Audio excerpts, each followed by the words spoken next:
So let's talk about growth. It's the holy grail for any business, isn't it? That big, shiny sign that you finally made it. But what if it's a trap? What if the very success you're chasing could actually be the thing that sinks your company? It's a huge paradox, and that's exactly what we're going to unpack right now. Okay, picture this. You're a surfer out on the water, and you see it, the perfect wave building on the horizon. That's your business. That's a huge surge in customer demand, or maybe a brand new market just opening up. Catching that wave? Man, it's absolutely exhilarating. The speed, the power, you feel like you're on top of the world. This is the ride every single founder dreams of. But here's the thing about a massive wave. It's got a dark side. If it's uncontrolled, it's pure chaos. It's powerful enough to pull you right under.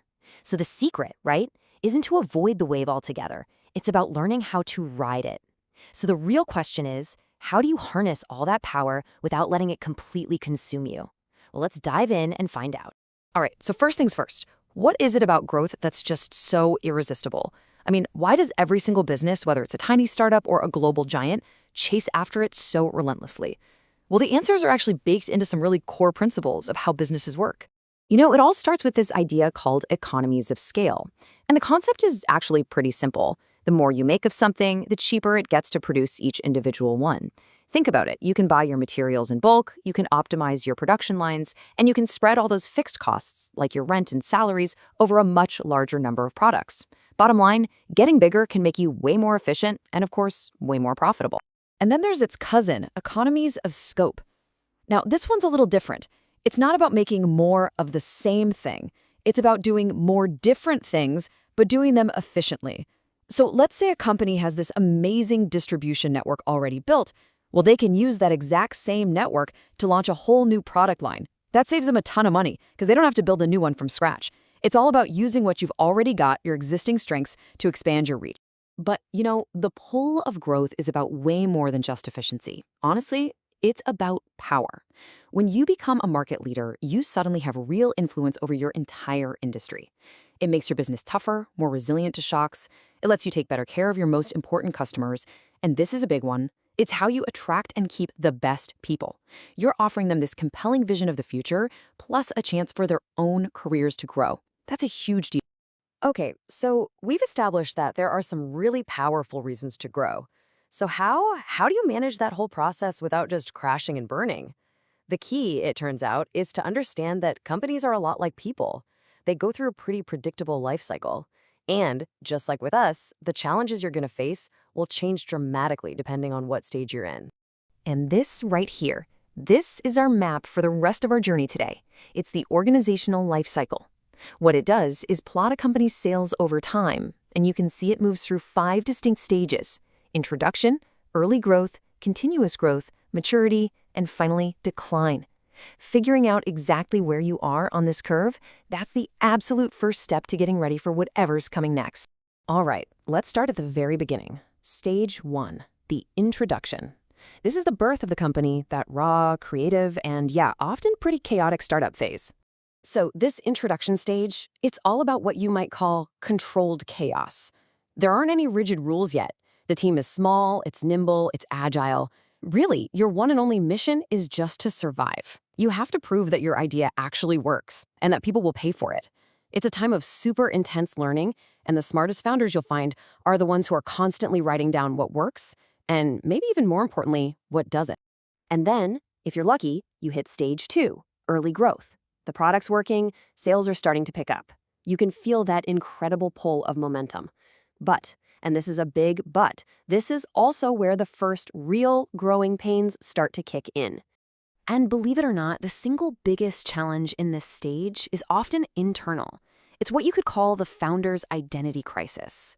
See, the skills that got you here, all that hustle, the big ideas, what people call working on the business, those are not the skills that will get you to the next level.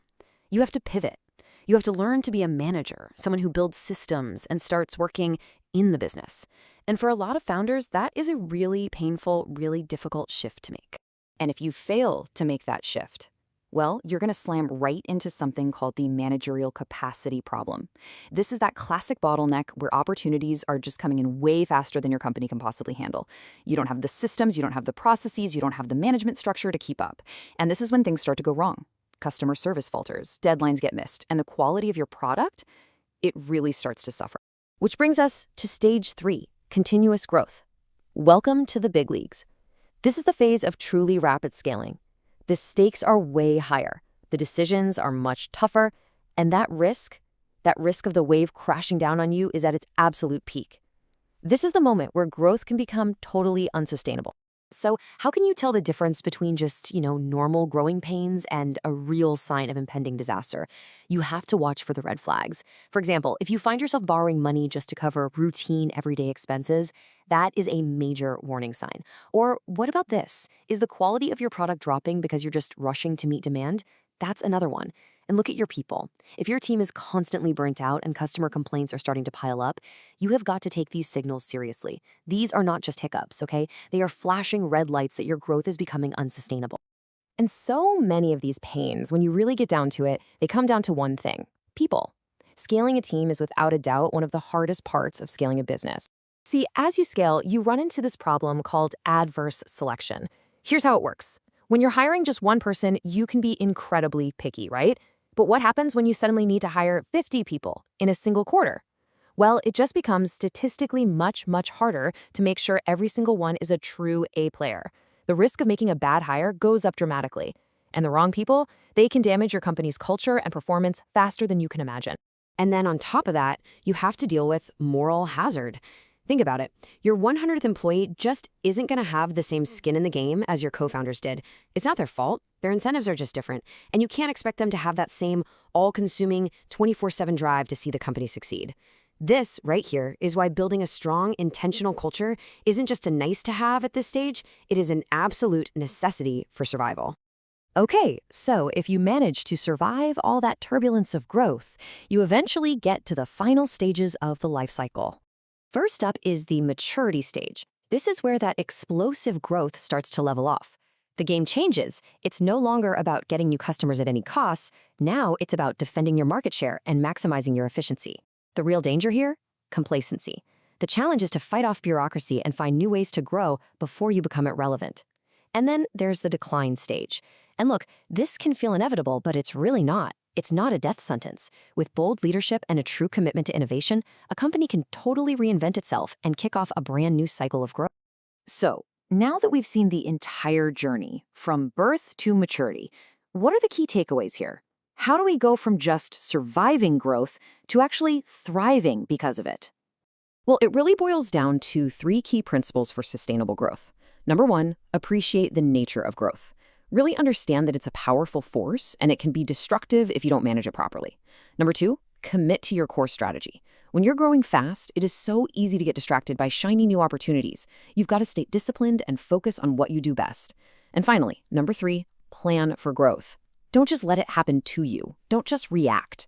Proactively build the systems and processes you're going to need for the next stage before you find yourself in the middle of a crisis. And here's the key thing to remember from all this. Every single company, I don't care if it's a 2-person startup in a garage or a Fortune 500 giant, is somewhere on this curve. The fundamental challenges of growth, they're universal. They just look a little different depending on where you are in the journey. So as we wrap this up, the question for you is pretty simple. Take a good, hard look at this map of the business journey. Where is your company right now? And maybe more importantly, knowing what you know now about the road ahead, are you really truly prepared for what's coming next?